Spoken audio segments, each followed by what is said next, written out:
Hi there. How often have you ever heard, hey, can I just get this ready in the next 30 seconds? I mean, what do you just have to do? You just have to put this medicine in a bottle, right? We as pharmacists are constantly feeling like we are underappreciated for what we do.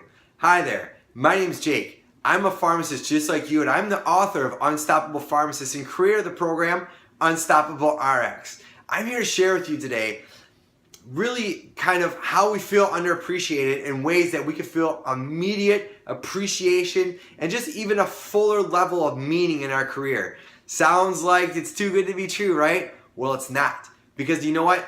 I used to feel really underappreciated, and I've worked with other people too who just felt underappreciated either from their boss, from their customers, from whomever. You know what?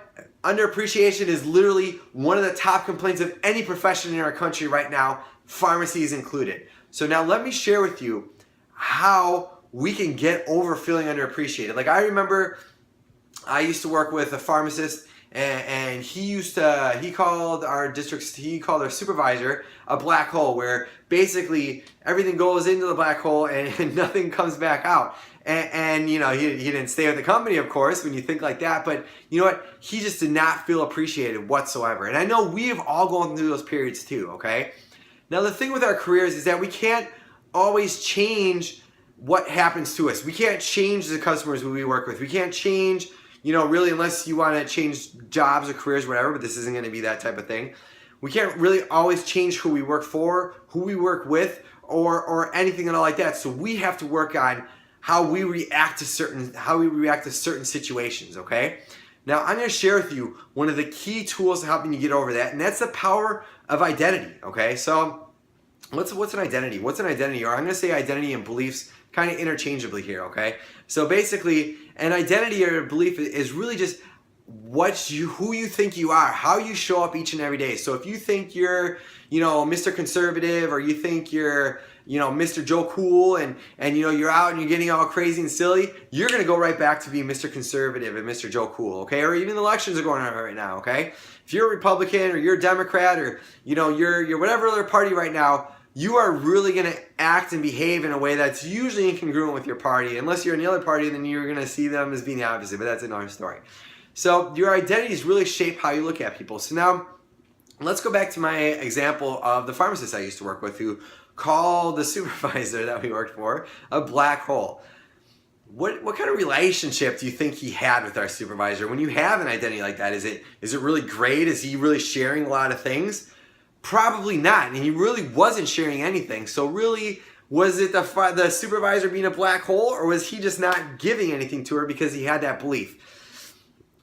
Probably somewhere in the middle, but I'm just gonna say, look at your identities that you have for your customers. Like let's say, or your customers or your people who work for. Like let's say I've heard people refer to customers as being pests. Well, how are you gonna respond to a customer who you think is a pest? Are you gonna be like, oh hey, I'm here to help you, you know, I'm your pharmacist, I'm here to take care of you? Probably not. You're probably gonna be very rude, very short with them, and then they're gonna be very rude and short with you. But what are you gonna notice? You're going to notice them being rude and short with you. You're not going to notice the fact that you might have been, you know, maybe not the nicest person to them, okay? Are you starting to see where our identities can come in and start affecting things, okay?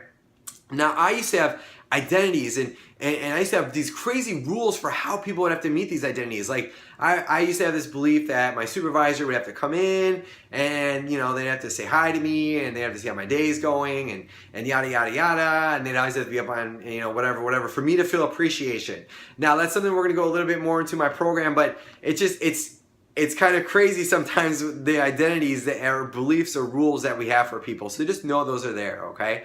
So there you have it. Now, that's how our identities affect us. Now we need to take that and use it for something that actually creates progress, for something that makes us feel unstoppable in our career.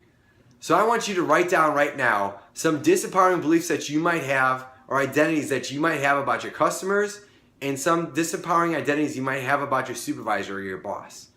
Really think about them, okay? And really maybe think to yourself, is this a realistic identity, or is this something that's really going to empower me, to help me feel appreciation, to help me feel gratitude, to help me feel fulfillment and meaning in my life? And if you're not feeling appreciation, it's probably not going to be, okay? So I want you then to also think about some empowering identities you could have for your supervisor or for your customers. You could say something like, my customers are people who need my help. My customers are just somebody who just don't feel well and they need, to feel better. Or you could say my boss is somebody who's working really hard to ensure that our district just runs smoothly. It can be anything you want that empowers you. But right now, think about them, write them out, and I look forward to sharing our last video with you of how you could really feel like you're doing what you're supposed to be doing each and every day as a pharmacist.